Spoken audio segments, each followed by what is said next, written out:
ایک صاحب اپنا واقعہ یوں بیان کرتے ہیں: مجھے اپنے بہتر مستقبل کے لیے اور پیسہ کمانے کے لیے باہر کسی ملک جانا تھا۔ میں نے لندن جانے کا پروگرام بنا لیا۔ میرے والد نے مجھے ہر ممکن طریقے سے سمجھانے کی کوشش کی۔ وہ کہنے لگے، بیٹا، ہجرت صرف بڑے مقصد کے لیے کرتے ہیں۔ تم دنیا کمانے کے لیے ہجرت کرنا چاہتے ہو جس کی قیمت مچھر کے ٹوٹے ہوئے پر کے برابر بھی نہیں۔ بیٹا، اپنی پہچان چھوڑ کر مت جاؤ۔ پاکستان ہماری پہچان ہے۔ درخت بھی ہمیشہ اپنے پتے تبدیل کرتا ہے، جڑیں تبدیل نہیں کرتا۔ مگر میں نہ مانا۔ ایئرپورٹ پر مجھے رخصت کرتے ہوئے والد بولے، بیٹا، اب میں بوڑھا ہو گیا ہوں۔ بڑھاپا جسم کی جلاوطنی کا نام ہے۔ بیٹا، بڑھاپے کی زندگی اور دیوار پر لکھی لکیروں میں کوئی فرق نہیں ہوتا۔ ان کو مٹانے کے لیے ایک بارش ہی کافی ہوتی ہے۔ پھر ان کے ضبط کا مضبوط حصار ٹوٹ گیا۔ کچھ آنسو ان کی آنکھوں سے بہہ نکلے۔ وہ دوبارہ بولے، بیٹا، پچھتاوا بقیہ عمر ضائع کر دیتا ہے، اور پھر آدمی کو خشک سمندر کی لہروں کا شور عمر بھر سونے نہیں دیتا۔ پھر میرا ہاتھ پکڑ کر بولے، سنو تم خواب ہو میرے، سنو تم خواب ہو میرے۔ انہوں نے پھر مجھے گلے لگایا اور میری طرف دیکھے بغیر ایئرپورٹ سے نکل گئے۔ پھر میں لندن میں دنیا کی دلدل میں گم ہو گیا۔ ایک گوری سے شادی کے بعد مجھے یہاں کی شہریت بھی مل گئی تھی۔ ادھر کئی سال تک بابا سے رابطہ بھی نہ ہو سکا۔ کچھ سالوں کے بعد ان کا خط آیا۔ اس میں لکھا تھا، بیٹا، اب تم پاکستان آئے بھی تو مجھے دیکھ کر تمہیں مایوسی ہوگی۔ اب تم میرے چہرے کو دیکھ کر ڈر جاؤ گے، کیونکہ اب اس پر سرسوں کی پیلی رنگ اتر چکی ہے۔ تھوک کے خون سے یقیناً تمہیں نفرت ہوگی، مگر اب یہ طبیب کے بس میں بھی نہیں رہا۔ اب تم مجھ سے ٹوٹ کر پیار نہیں کر سکو گے، اور یقیناً اپنے بیوی بچوں کے پاس پلٹ جاؤ گے۔ لیکن بیٹا، ایک بات یاد رکھنا، مجھے تیری جدائی نے مار دیا ہے، ورنہ میں اپنے مرنے تک جینا چاہتا تھا۔ بیٹا، میری آنکھوں کا دریا سوکھ گیا ہے، لیکن افسوس میرے پاس اتنا وقت بھی نہیں تھا کہ 2 جملوں کا ہی صحیح خط کا جواب ہی دے دیتا۔ پھر ایک دن میں اپنے گھر میں بیٹھا اپنی بے حساب دولت کا حساب کر رہا تھا کہ میرا ایک پرانا دوست مجھ سے ملنے آ گیا۔ وہ پوچھنے لگا، کب سے پاکستان نہیں گئے؟ میں نے کہا، 11 برس بیت گئے ہیں، وقت ہی نہیں ملا واپس پاکستان جانے کا۔ اب سوچ رہا ہوں کہ اگلے برس چلا جاؤں۔ اپنے بابا سے بھی ملنا ہے، ملنے پر بہت جی چاہ رہا ہے۔ دوست نے حیرانی سے میری طرف دیکھا۔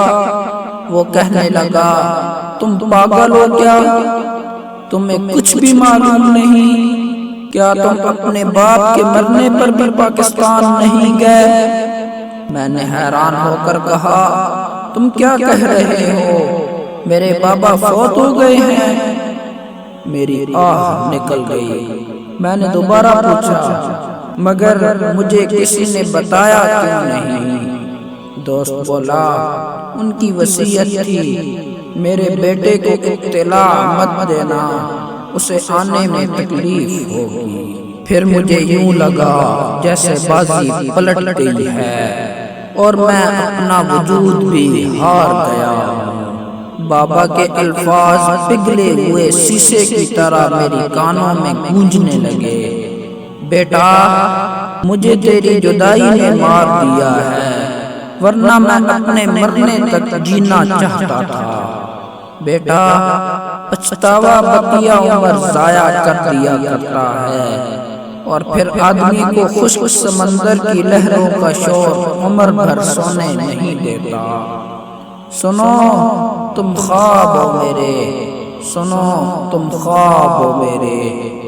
میں فوراً اٹھا، اپنی نیشنلٹی، پاسپورٹ اور کچھ ضروری سامان اٹھایا اور بیوی بچوں کو بتائے بغیر ایئرپورٹ پر پہنچا۔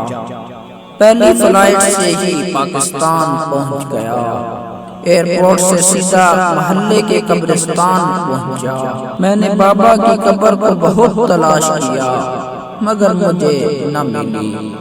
میں دوڑ کر گورکن کے پاس پہنچا اور اس سے پوچھا، میرے بابا کی قبر کہاں ہے؟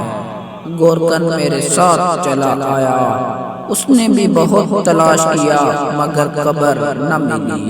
گورکن نے مجھ سے پوچھا، اچھا بتاؤ قبر کی پہچان کیا ہے؟ مجھے بابا کی بات یاد آ گئی۔ وہ کہا کرتے تھے، بیٹا پہچان کی ضرورت تو قبروں کو بھی ہوتی ہے، تم ملک کی بات کرتے ہو۔ میں نے گورکن سے کہا، جناب میں آج پہلی بار آیا ہوں، مجھے نہیں معلوم میرے باپ کی قبر کیسی ہے۔ گورکن پھر تلاش میں نکل گیا۔ میں نے اسی قبرستان میں ایک گڑھا کھودا اور اپنی غیر ملکی شہریت اور اپنا پاسپورٹ اس میں دفن کر دیا اور اس پر مٹی ڈال دی۔ پھر میں نے غور سے دیکھا تو اس گڑھے کے ساتھ ہی میرے باپ کی قبر نظر آ گئی۔ میں نے کتبہ دیکھا تو وہاں بابا کا نام لکھا تھا، ساتھ ہی لکھا تھا تاریخ وفات، لیکن تاریخ نہیں لکھی تھی۔ ادھر گورکن بھی چکر لگا کر واپس آ گیا تھا۔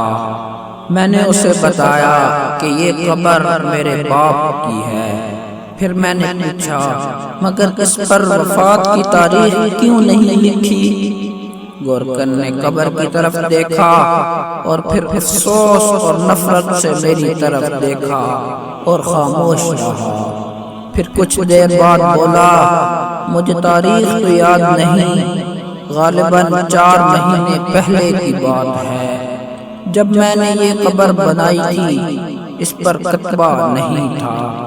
پھر ایک رات جب رات کو چکر لگانے آیا تو انتہائی خوبصورت انسان جس کا چہرہ نور سے چمک رہا تھا اس قبر پر کتبہ نصب کر رہا تھا۔ وہ کوئی انسان نہیں تھا، شاید کوئی فرشتہ تھا۔ یہی سوال میں نے بھی اس سے کیا تھا۔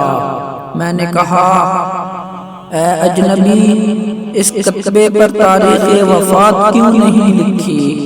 وہ اجنبی بولا، جناب ایسے لوگ مرتے نہیں، صرف انتقال کرتے ہیں۔ یہ لوگ اپنے پیاروں کے انتظار میں زندہ رہتے ہیں۔ ابھی انصاف کے بیٹے نے باہر سے واپس آنا ہے، جس دن وہ آئے گا اسی دن انصاف کا انتقال ہوگا، تاریخ وفات اسی دن لکھی جائے گی۔ پھر میں نے تاریخ وفات کے آگے بابا کی وفات کی تاریخ لکھی۔ اس کے بعد میں ساری رات قبر کے پاس بیٹھا رہا اور رو رو کر معافی مانگتا رہا، لیکن مجھے یہی محسوس ہوا کہ قبر سے مسلسل صرف ایک ہی آواز آ رہی ہے، بیٹا مجھے تیری جدائی نے مار دیا ہے، ورنہ میں اپنے مرنے تک جینا چاہتا تھا۔ اور یہ بھی، سنو تم خواب ہو میرے، سنو تم خواب مت ہونا۔ اب انصاف کی حالت دل تھام کر سنیے۔ شہر کی گلیوں میں جہاں میلی چادر اوڑھے ملنگ پھرتے تھے، اب وہاں ایک اور ملنگ بے تحاشا بڑے ہوئے بالوں والا اور میلی چادر لیے پھرتا نظر آتا۔